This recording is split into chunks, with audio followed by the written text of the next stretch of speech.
When it comes to economics, there are broadly two people arguing with each other.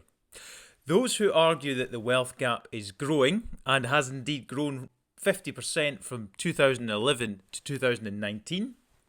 And those on the other end who say that capitalism has brought 1 billion people out of poverty since 1990. What are the nuances here, and who is correct, or are both correct? In addition, what is the role of taxation and welfare in all of this? Ultimately, it would seem that we should try to strive for the best overall solution. If we start with the fundamentals of capitalism, it is without question the case that there was an explosion in countries that had free markets of prosperity, innovation, and economic growth. The fundamental principle is that humans react to incentives, and if you allow a free market for them to pursue their own self-interests, you will generate more businesses, more innovation, and therefore more growth. Big proponents include Adam Smith in the 1800s, who saw self-interest as fundamental to the growth of the economy. And it worked, and that's why it has pulled over 1 billion people out of poverty since the 1990s. That is the theory of trickle-down, which doesn't sound fantastic to the people at the bottom. But nonetheless, when you garner wealth in a country, then you have more options, such as welfare, for example. The further you move away from an authoritarian, centralised sort of communist society towards a free market society, the more prosperity you will garner. But you will also garner more inequality. There is a direct correlation between the two. So how do we use capitalism to produce growth, but then try to minimise inequality? At the moment in the UK, the top 10% economically have 50% of the wealth, whereas the bottom 50% have 5% of the wealth. The concern is, if the divide gets too great, what you get is revolution. And we've seen what happens in the past when that happens. In the 20th century, we had disaster after disaster as communism ripped through the Eastern world, killing 100 million people in its wake because of the complete breakdown of the economic system. Because frankly, although capitalism does create wealth inequality, it actually works to produce wealth, whereas communism leads to the complete breakdown of society and economics because people are no longer self-motivated. The incentives are removed which produce wealth. So really the idea has to be produce wealth in a way that is sustainable. So it's not about free market over here, communism over here. It's not about being at either of the extremes. You need to find somewhere in the middle, tilted towards the free market. What we're doing at the moment, largely, is we're trying to manage that through taxation. And often it's cited that as a proportion of their wealth, very wealthy people pay a lot less tax. Now, it is true to say that wealthy people actually pay the most tax, but not proportionally. So in the UK, for example, the top 1% pay a third of the total income tax bill. And in the US, the top 1% pay 40% of the total income tax bill.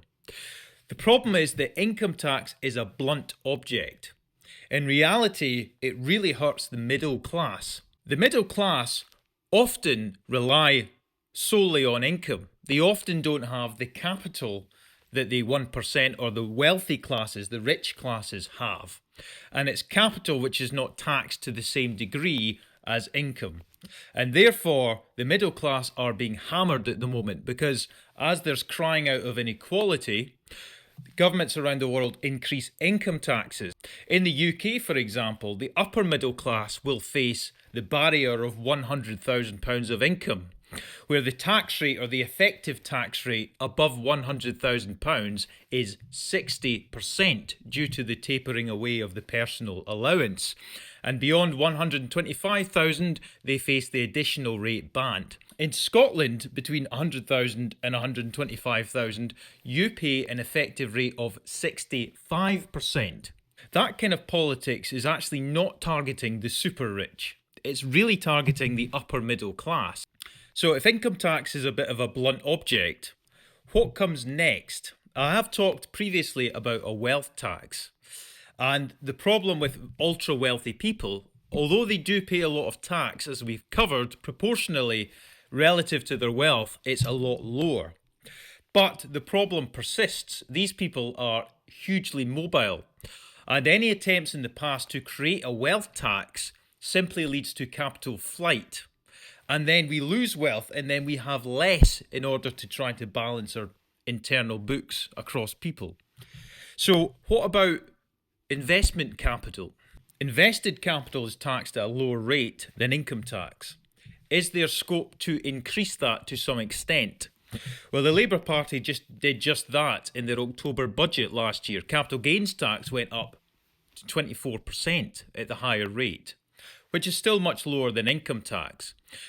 What the government needs to understand is the behavioural change that comes from that, and what is the optimal level that you can tax to without being disadvantaged and losing people. What we have found is the loss of thousands of millionaires already since that point. So it's a numbers game. How much are we going to lose and how much are we going to gain? In America, we've had the discussion about taxing unrealised gains. That is where you have an investment, it grows £10,000, you haven't sold anything, and then the government takes a tax on that unrealised gain before it's been sold. They take the tax and then the market drops the next day. What does that mean? What does it even mean in legal framework terms? If you were to tax Elon Musk on his Tesla shares on unrealised gains, you would simply have a drop in Tesla stock prices, and that affects everyone's 401ks in America. You have to understand capitalism as a finely tuned machine mixed with self-interest. And when we try to reach into it from a government or authoritarian standpoint, it's a very sensitive model. You start to break it apart. That's how you end up breaking the economic system and ending up with less growth and more poverty.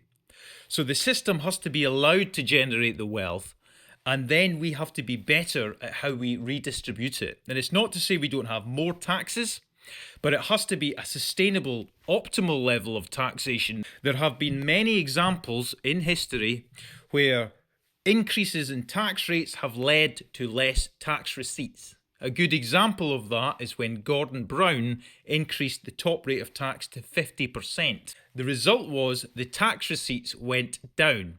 So you have to be careful with this. The next point is welfare. Problem with welfare is it detracts from social mobility. In reality, the way that you help to close that gap is social mobility. And what dumping welfare on a population does is it disincentivizes social mobility if it goes too far, because it takes away incentive. That is where the idea of welfare dependency comes from. You hurt the poorer classes if there's too much welfare, because then they don't grow, they don't go into jobs, they don't innovate, because they don't need to. It's not to say that welfare is not important as a safety net for those who actually need it, but if you're giving it to people that don't need it, you hurt the poorer classes. So it's not to say don't generate extra taxes, but what it is to say is use them wisely. Use them to try to educate, retrain, to prop up and provide social mobility, rather than just dump welfare on people, which will keep them poor. Instead of welfare, we should be increasing the minimum wage, because that incentivizes people and encourages social mobility. Now, the last point I want to make, therefore, is tax on business, because that's very important for social mobility. What the Labour Party have done is made taxes on business much higher. In fact, in general, we have the highest taxes since the Second World War. And if you create taxes on business, you get less employees.